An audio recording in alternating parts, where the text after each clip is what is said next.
Thanks. I apologize in advance for raining on your parade and standing in between you and coffee. But I promise to make a good show. Are there any Belgian bloggers in this room? No? One? Have you heard of me before? So there goes my point. You over there, have you heard of me? Where are you from? Norway. I'm famous all the way to Norway. That's how famous I am. And what I will learn is how to stand out in the blogosphere. Because all of you have been experimenting with blogging. You've been blogging for a couple of years, some of you even. And you're dying to become famous, aren't you? Just like me. So you can get to speak at conferences. And I will give you 10 free tips. But first of all, who am I? I work for Sanoma Magazine, which most of you will know. It's a Finnish group, and I work for the Belgian branch. I am their marketing manager in the internet business unit, which gives me an ideal position to see the whole discussion about journalism and blogging. I also blog. I've been blogging for 5 years at binox.be, and I am on Twitter. If you are on Twitter, please follow me. I love being followed. And some of you might have heard of Girl Geek Dinners, which is something in between a sect and a secret and a feminist movement. And it started in London 3 or 4 years ago. We have a Brussels branch. We're very happy to welcome expats. So whenever you're around, the next one is on the 18th of February, but full house, but there's another one in Antwerp on the 10th of March. So that's what I enjoy doing. Sanoma Magazine is in Belgium, is mostly known for their women's magazines, as you can see, but also particularly popular are Humo, Thermoustique, and Libelle, and Feeling, which are the most well-known. But as you can see, we have a mix of Dutch-spoken and French-spoken magazines. But the whole point of Sanoma Magazine is not publishing magazines. That's why we're going to change the name. We're going to take the magazines out because there's a digital approach to what we do. And not all magazines have their own website. Not all of the websites that we run are linked to a magazine. It's all part of a digital strategy. Sanoma sees itself as a publisher. So that's what I do for a living.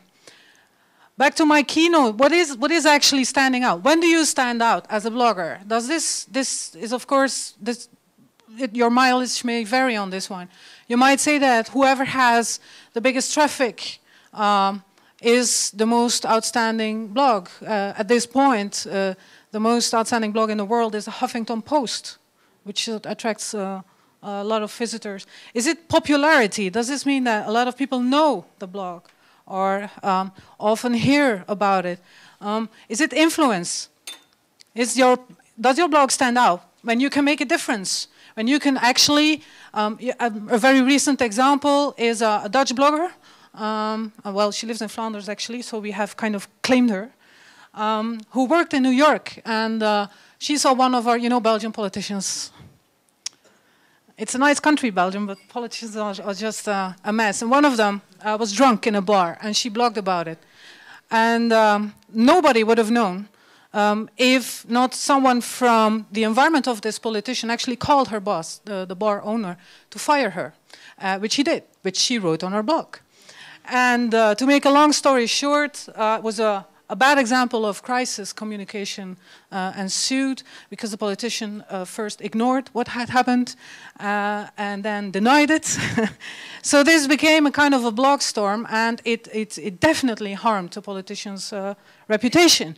It was all over newspapers in Belgium. So that's influence. I think her name was Lubbe-Bakker?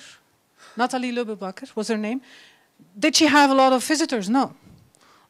Was she popular? But absolutely not. I think she had a few hundred readers and barely any comments. Did she have any influence? Yes, she sure did. She's the nightmare of this Minister de Crème. If you're top of mind with non-bloggers, for example, mainstream media journalists, whenever they need a blogger to call, who they call? Does that mean you have a blog that stands out? If people who actually have a real life know what your blog is and what it's about and have heard about it, Does this mean that you're stand out? Do you get any press attention? If you go international, for example, one of the top bloggers in Belgium is called Clo Willaerts. He's paid me to tell you this. But his specialty is not popularity, influence, traffic, volume, press attention. It's because he's gone international. He writes for TechCrunch.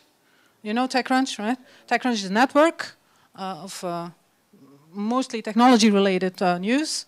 And he's the Belgian branch. And he has lots of international contacts. I mean, he's on a first-name basis with Scoble. And yeah, I have to say Scoble. He can just say, hey, dude.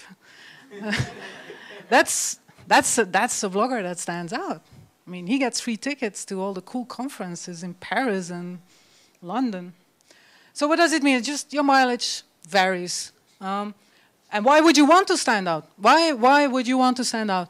First of all, most bloggers I know, and I know journalists are far more serious, but most bloggers I know are attention whores. They are.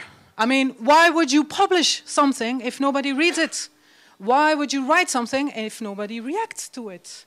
I mean, that's what they do. They want to make people talk. They want to start a conversation. They want attention. Some of them want advertising revenue. They put some Google ads on their blog. In Belgium, there's even an ad network just for bloggers. So you might make some money out of it. A couple of bloggers I know get in between 500 and a couple of €1,000 a month.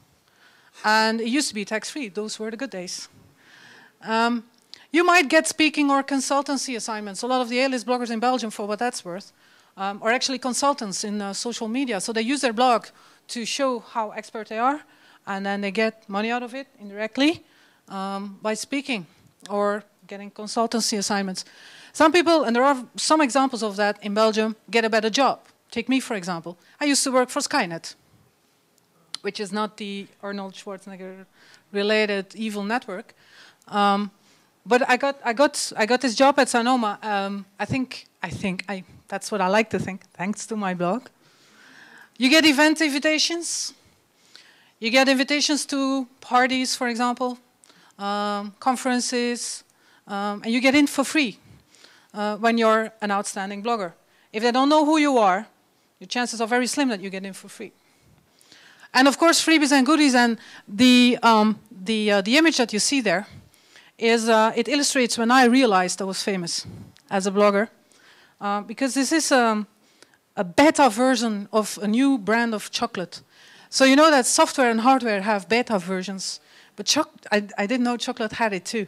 It's from San Francisco. You know, in Belgium, we're beer snobs and chocolate snobs.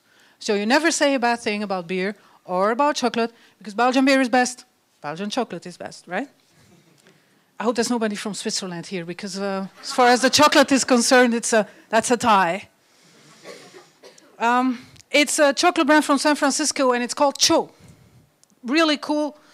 They claim on their website that they want to make insanely good chocolate, and they actually sent me the beta version of the chocolate. It wasn't even finished yet. It was just the chocolate. There was no packaging. There was no marketing. Nothing.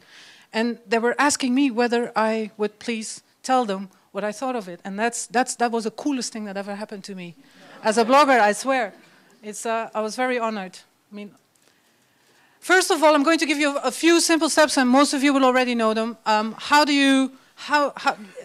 short 5-step plan to fame.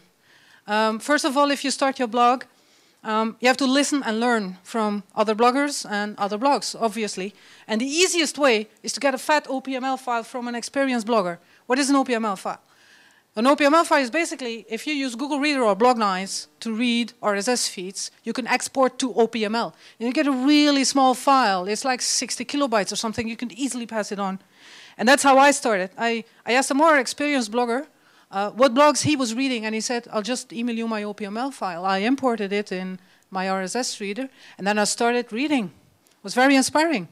And the moment I didn't like a blog anymore, I just unsubscribed, and then along the way, other blogs came by. I organized the feeds, and that's what